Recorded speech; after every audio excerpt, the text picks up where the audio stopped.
আসসালামু আলাইকুম রহমতুল্লাহি ওবরকাতুহু। সম্মানিত দর্শক, সাবেক স্পিকার শিরীন শারমিন চৌধুরীকে নিয়ে বেশ আলোচনা হচ্ছে। আপনারা সবাই জানেন যে শেখ হাসিনার পতনের পর ডক্টর শিরীন শারমিন চৌধুরী এবং বেশ কয়েকজন সংসদ সদস্য, এমনকি ডেপুটি স্পিকার যারা ছিলেন, একজন ছিলেন যিনি জনাব শামসুল হক টুকু, সাবেক স্বরাষ্ট্র প্রতিমন্ত্রী, তারা সবাই পার্লামেন্ট ভবনের নিচে একটি কুটুরি বা বাংকার, সেখানে তারা আশ্রয় নিয়েছিলেন। ওখানে যারা আশ্রয় নিয়েছিলেন তাদের কারো কারো কাছ থেকে শোনা, সত্য মিথ্যা আমি জানি না, ওখানে ঘটনার প্রেক্ষাপটে শিরীন শারমিন চৌধুরী এতটা ভীত সন্ত্রস্ত হয়ে পড়েছিলেন যে তিনি বমি করতে করতে অসুস্থ হয়ে পড়েছিলেন ভয়ে এবং আতঙ্কে। অর্থাৎ পার্লামেন্টের মধ্যে যখন বিপ্লবীরা ঢুকে পড়েছিল, ছাত্ররা ঢুকে পড়েছিল, তখন তারা সেই বাংকারের মধ্যে ছিলেন। যাই হোক, পরবর্তীতে সেখান থেকে সেনাবাহিনী তাদেরকে উদ্ধার করে, সেনাবাহিনী তাদেরকে জিম্মায় নেয়, অনেককে জেলখানায় পাঠানো হয়, অনেককে ছেড়ে দেওয়া হয়, অনেকে সীমান্তে পাড়ি দিয়ে ভারতে চলে যান। আবার এমন অভিযোগ আছে অনেককে প্লেনে নিরাপদে উঠিয়ে দেওয়া হয়েছে। শিরীন শারমিন চৌধুরীর সঙ্গে ইকবালুর রহিম ছিলেন, হুইপ, আমার বন্ধু। আমরা এখন পর্যন্ত জানি না ইকবালুর রহিম সাহেব এখন কোথায় আছেন, সংসদ সদস্য ইকবালুর রহিম। আবার সেনা হেফাজতে বিচারপতিদের মধ্যে ইকবালুর রহিমের বড় ভাই এনায়েতুর রহিম সাহেব ছিলেন, বিচারপতি এনায়েতুর রহিম, যিনি পরবর্তী প্রধান বিচারপতি হওয়ার তালিকায় ছিলেন। তিনি এখন কোথায় আছেন? বা সাবেক প্রধান বিচারপতি আমাদের শাহিন ভাই, তিনি আসলে এখন কোথায় আছেন? তিনিও তো সেনা হেফাজতে ছিলেন। তো এরকম নানা প্রশ্ন। সেই প্রশ্নের মধ্যে যে জিনিসটা সত্য, যে সেনাবাহিনীর জিম্মায় শেষ দিন পর্যন্ত শিরীন শারমিন চৌধুরী ছিলেন। কেন ছিলেন, কেন তাকে ভারত পাঠানো হয়নি, ইত্যাদি নানা প্রশ্ন আগামীতে আসবে। কিন্তু আমরা যেটা মনে করি সেটা হলো, সেনাবাহিনীর একটি অংশ হয়তো মনে করেছেন যে আগামীতে যে নির্বাচন হবে, নির্বাচনের পরে যে পার্লামেন্ট বসবে, সেখানে পার্লামেন্টের যে ধারাবাহিকতা, সেই ধারাবাহিকতা রক্ষা হবে এবং ভবিষ্যতের যে পার্লামেন্ট, সেই পার্লামেন্টে যদি স্পিকার শিরীন শারমিন চৌধুরী অথবা ডেপুটি স্পিকার, তাদের মাধ্যমে শপথ পড়ানো হয় এবং পার্লামেন্টের কার্যক্রম উদ্বোধন করা হয়, সেক্ষেত্রে ভবিষ্যতের সরকার সব দিক থেকে বিতর্কমুক্ত থাকবে। এটা আমি ইতিবাচক অর্থে ধরে নিলাম। তো সেক্ষেত্রে তাদের জন্য দুটো অপশন ছিল। একটা হলো স্পিকার শিরীন শারমিন চৌধুরী, আর একটা হলো ডেপুটি স্পিকার শামসুল হক টুকু। যেহেতু শামসুল হক টুকু জেলখানাতে এবং একেবারে যাকে বলা হয় শিরীন শারমিন চৌধুরীর মতো এরকম ফ্রেশ নন, তিনি বিতর্কিত। তো সেক্ষেত্রে শিরীন শারমিন চৌধুরীকে হয়তো সেনাবাহিনী রেখে দিয়েছে। এরকম একটা ঘটনা ইতিবাচক করতে মনে হতে পারে। কিন্তু যখন দেখা গেল যে সরকার এই সমস্ত ব্যাপারে ড্যাম কেয়ার, তারা মনে করেছে ঠিক ডক্টর মোহাম্মদ ইউনূস সরকারের মতো, যে কে শপথ গ্রহণ করালো, কে পাঠ করালো, ডাজ নট ম্যাটার, আমরা বিজয়ী হয়েছি, আমরা যেভাবে বলবো ওভাবে সব কিছু চলবে। এবং সে অনুযায়ী তারা এই চিফ ইলেকশন কমিশনার দিয়ে, তাকে দিয়ে যে শপথ বাক্য পাঠ করিয়েছেন বা অন্যান্য যে সকল ট্রেডিশনের বাইরে গিয়ে যে কাজগুলো করেছেন, আগামীতে যদি বিএনপির কখনো খারাপ সময় আসে, তাহলে এর প্রতিটি বিষয় নিয়ে তাদেরকে জবাবদিহি করতে হবে এবং তাদেরকে বিপদে পড়তে হবে। এমনকি যে প্রধান নির্বাচন কমিশনার, যিনি সমস্ত ট্র্যাডিশন ভেঙে তিনি শপথ বাক্য পাঠ করালেন, এটা তার জন্য শুভ ফল বয়ে আনবে না। তো যাই হোক, এখন সেই শিরীন শারমিন চৌধুরী হঠাৎ করে আমরা দেখলাম তিনি গ্রেপ্তার হয়েছেন হত্যা মামলার আসামি। আবার 6 দিন পরে তাকে কারাগার থেকে ছেড়ে দেওয়া হয়েছে, তিনি জামিন পেয়েছেন। আর তাকে নিয়ে যে আলোচনা হচ্ছে, যখন ধরা হলো তখন বাঙালি বলল সি সি সি সি, এমন একজন ভালো মহিলা, অল থ্রু ফার্স্ট ক্লাস পেয়েছেন, কখনো অন্যায় করেননি, ঘুষ দুর্নীতি করেননি, তিনি শেখ হাসিনা দোসর হিসেবে শুধু স্পিকার হিসেবে দায়িত্ব পালন করেছেন, এর বাইরে তো তিনি কিছুই করেননি। এই দেশে এরকম শিরীন শারমিন চৌধুরীদের মতো লোক, সাবের হোসেন চৌধুরীদের মতো লোক যদি লাঞ্ছিত হয়, অপমানিত হয়, তাহলে এই দেশ আর থাকবে না। এদেশে মানুষের ইমান একিন বলে কিছু নাই, ক্ষমতায় যে যায় সেই হয় রাবণ, চারিদিকে শুধু সি সি সি সি। আবার যেই মুহূর্তে তাকে জামিন দেওয়া হলো, তখন আবার বাঙালি বলা শুরু করলো সেই নাসিরুদ্দিন হুজার গল্পের মতো, মানে গাধা নিয়ে বাপ বেটা যাচ্ছে। তখন মানুষ যেভাবে কথা বলছে সেই কথা অনুযায়ী তারা প্রতিবার সিদ্ধান্ত পরিবর্তন করছে, আর প্রতিবারই লোকজন গালাগালি করছে। তো যাই হোক, এখানে শিরীন শারমিন চৌধুরীকে ছেড়ে দেওয়ার পরে আবার লোকজন বলল স্যা স্যা স্যা, সরকারের মেরুদণ্ড বলে কিছু নেই, এই সরকার পারে না এমন কোনো কুকর্ম নেই। এই তারা ধরলো, আবার তারা ছেড়ে দিল। নিঃসন্দেহে শিরিন শারমিনকে দিয়ে তারা একটা খারাপ খেলা খেলতে চাচ্ছে। তারা তাদের পছন্দ মতো একটা নতুন আওয়ামী লীগ খুলতে চাচ্ছে। পুরনো আওয়ামী লীগ বন্ধ হয়ে গেছে। যেমন শেখ হাসিনা চেষ্টা করেছিলেন নতুন বিএনপি করার জন্য, তৃণমূল বিএনপি করার জন্য। এখনও তৃণমূল আওয়ামী লীগ, নতুন আওয়ামী লীগ করার জন্য এই শিরিন শারমিন চৌধুরীকে ছেড়ে দেওয়া হয়েছে। শিরিন শারমিন চৌধুরীকে এটা পারবেন? হ্যাঁ, লোকজনকে এটা মেনে নেবে? শেখ হাসিনা ছাড়া কি বাংলাদেশে অনেক কোনো দল আছে? শেখ হাসিনার বাইরে কি কেউ কখনো আওয়ামী লীগ করতে পেরেছে বা ভবিষ্যতে পারবে? যদি পারতো তাহলে তো শেখ হাসিনা অনেক চেষ্টা করেছিলেন তারেক রহমানকে বাদ দেওয়ার জন্য, বেগম জিয়াকে বাদ দেওয়ার জন্য। এমনকি তারেক রহমান সাহেবের যে স্ত্রী জাইমা রহমানকে, তারেক রহমান সাহেবের যে স্ত্রী জুবাইদা রহমান, এমনকি তার কন্যা জাইমা রহমান, তাদেরকেও রাজনীতির যে লাইমলাইট এখন আপনারা দেখছেন, এটা শেখ হাসিনা চেয়েছিলেন যে তারা রাজনীতিতে আসুক। উইদাউট তারেক তারা যদি রাজনীতিতে আসতেন তাহলে শেখ হাসিনা সেই রাজনীতি বিএনপির জন্য অবহেলিত করে দিতেন, এবং সেটা হতো অনেকটা জাতীয় পার্টি ভার্সন 2। তো সেই দিক থেকে শেখ হাসিনা যে কাজগুলো করছে সেই কাজগুলো তারেক রহমান সাহেব আসলে করছেন কিনা এটি নিয়ে জনগণ এখন চারিদিকে শুধুমাত্র আলোচনা, সমালোচনা, তর্ক বিতর্ক, ঘৃণা, সি স্যা এই সমস্ত জিনিস চলছে। কিন্তু আসলে বাস্তবে কি হচ্ছে? একজন রাজনীতির কর্মী হিসেবে আপনারা অনেকে হয়তো আমাকে বিশ্লেষক হিসেবে মনে করেন, আমি নিজেও পরিচয় দিই। তারপর এর বাইরে দুটো বড় রাজনৈতিক দল, তাদের সঙ্গে একেবারে সর্বোচ্চ পর্যায়ে সম্পর্ক থাকার কারণে কিছু তো জানার সুযোগ হয়েছে। 5টি বছর সংসদ সদস্য থেকেছি একেবারে টপ অফ দ্য লাইনে। এর কারণে একটা রাষ্ট্র কীভাবে চলে, এজেন্সিগুলো কিভাবে চলে, ডিজিএফআই ডিজি কার কাছে গিয়ে বসে থাকে, তার কাছে গিয়ে কারা বসে থাকে, এরপর প্রধানমন্ত্রী কি করে, বিরোধী দলীয় নেতা কি করে, এই জিনিসগুলো একেবারে 5টি বছর হাতে কলমে শেখার, বোঝার, দেখার সুযোগ হয়েছে। এর আগে প্রায় 30-35 বছর সেই রাজনীতিকে দেখেছি, কখনো রাজপথে, কখনো সাংবাদিক হিসেবে, কখনো ব্যবসায়ী হিসেবে, কখনো বিরোধী দলীয় রাজনৈতিক কর্মী হিসেবে। ফলে এখন পর্দার আড়ালে যা হচ্ছে, বা ইউনূস সাহেবের আমলে যা হয়েছিল, বা ইভেন শেখ হাসিনার জমানাতে হয়েছিল, যা এগুলো দেখলেই বুঝতে পারা যায় কি ঘটনাগুলো ঘটছে। দুর্ভাগ্যজনক হলেও সত্যি যে ক্ষমতায় বসে মানুষ বারবার একই ভুল করে।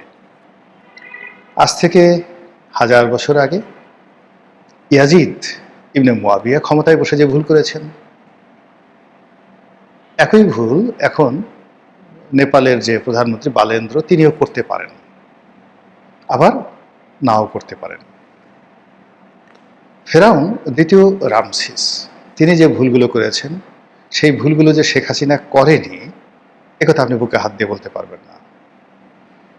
কিংবা ধরুন আরও আগে চীনের প্রথম সম্রাট শি হুয়ানটি তিনি যে ভুল করেছেন, এরশাদ সাহেব যে সেই ভুলগুলো করেননি এটা বলতে পারবেন না, বরং বলতে পারবেন ইয়েস হি ডিড। কিন্তু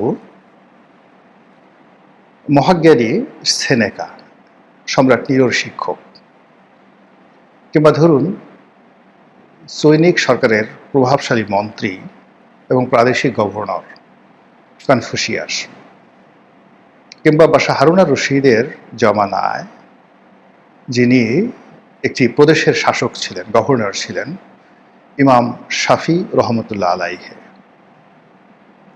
এরকম আমি আরো অনেক নাম বলতে পারব।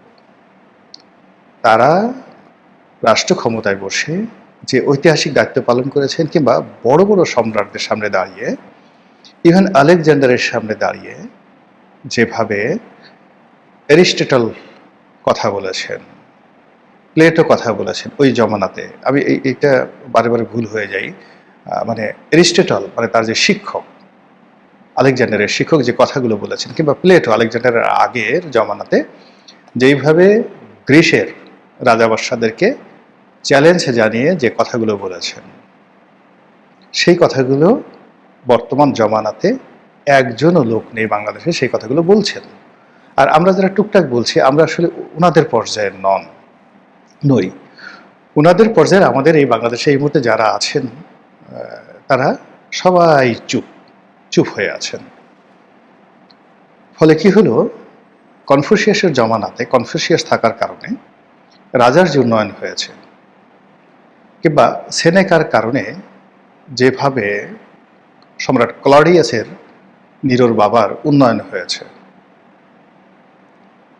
ঠিক একইভাবে কেবলমাত্র বড় বড় সাহাবী, আলেম, ওলামা, গাউস, কুতুব, পীর, মাশায়েখ মুখ বন্ধ করার কারণে হযরত আমির মাবিয়া কিংবা ইয়াজিদ কিংবা মারওয়ানের জামানাতে কিংবা হাজ্জাজ বিন ইউসুফের জামানাতে এই পৃথিবী যে ধ্বংস হয়েছে, কিংবা হিটলারের জামানাতে কেবলমাত্র জ্ঞানীদের মুখ বন্ধ করার কারণে যে সমস্যাগুলো হয়েছে, ঠিক ক্ষমতার পট পরিবর্তনের পরে মানুষ যদি জবান বন্ধ রাখে একই সমস্যা হয়ে যায়। তো যেটা বলছিলাম যে বর্তমান এই জমানাতে যা কিছু হচ্ছে এগুলো আমরা অনেকেই বুঝতে পারছি। শিরিন শারমিন চৌধুরীকে নিয়ে যা কিছু হচ্ছে আমরা সবাই বুঝতে পারছি, কিন্তু আমরা যে যার মতো করে কথা বলছি, কখনো সত্যের বাইরে গিয়ে, কখনো ক্রোধের বশবর্তী হয়ে, কিন্তু আসল কথাটা বলার চেষ্টা করছি না। যদি বিপদ আসে তাহলে কি হবে? এখানে আমার যে বক্তব্য সেটা হলো যে শিরিন শারমিন চৌধুরী বা তার মতো যাদের নাম রিফাইন্ড আওয়ামী লীগ, নতুন আওয়ামী লীগ এই নামে আসছে, তারা আসলে কেউই রাজনৈতিকভাবে মাঠে পরীক্ষিত নন। ধরুন জাহাঙ্গীর কবির নানক, মোফাজ্জেল হোসেন চৌধুরী মায়া, এরপর ধরুন বাহাউদ্দিন নাসিম, আলাউদ্দিন নাসিম, এরপরে ধরুন ওবায়দুল কাদের। তাদের তো অনেক বদনাম, অনেক দোষ, কিন্তু নেতা কর্মীদের সঙ্গে তাদের যে সম্পর্ক, সারা বাংলাদেশের সংগঠনটা তাদের যেভাবে মুখস্থ, তারা যেভাবে রাজনীতির প্রয়োজনে শত্রুর সঙ্গে গলাগলি ধরতে পারেন, যাকে প্রয়োজন তার পা ধরতে পারেন, আবার একই সঙ্গে যার সাথে ফাইট করা দরকার জীবনের ঝুঁকি নিয়ে তার সামনে দাঁড়াতে পারেন, এই যে পলিটিক্যাল ক্ষমতা ট্রেডিশনাল রাজনীতিবিদদের মধ্যে আছে। বিশেষ করে আওয়ামী লীগে এরকম শত শত নেতাকর্মী আছেন। একজন লিয়াকত শিকদার, একজন নজরুল ইসলাম বাবু, এমনকি ওই যে নাজমুল, ছাত্রলীগের সাদ্দাম, এরকম অসংখ্য মানুষ। আপনি এদের সঙ্গে সাদিক কায়েমের তুলনা করতে পারবেন না। এরা সবসময় স্রোতের প্রতিকূলে লড়াই করতে অভ্যস্ত দীর্ঘদিন ধরে। তো এই যে স্রোতের প্রতিকূলে লড়াই করা, টিকে যাওয়া, কখনো পরাজিত হওয়া, কখনো জেলে যাওয়া, কিন্তু সর্বাবস্থায় তারা ভাত খায়নি, কিন্তু রাজনীতি বাদ দেয়নি। এই যে পলিটিক্যাল যে কোয়ালিটির সম্পূর্ণ লোক, এই লোকগুলোর মতো শিরিন শারমিন চৌধুরী নন, বা অন্য যাদের নাম আসছে তারা কেউ এই ক্যাটাগরির নন। আর এই ক্যাটাগরির না হলে কোনো অবস্থাতেই বিরূপ পরিস্থিতিতে কখনো কেউ রাজনীতিতে সাইন করতে পারে না। যেমন ধরুন বিএনপির সবচেয়ে বিপদের সময়টিতে বিএনপির যারা হাল ধরেছেন, খন্দকার দেলোয়ার, আব্দুল সালাম তালুকদার, কে এম ওবায়দুর রহমান, ডাক্তার AQM Badruddoza Chowdhury, they have the real political power, তাদের ছিল।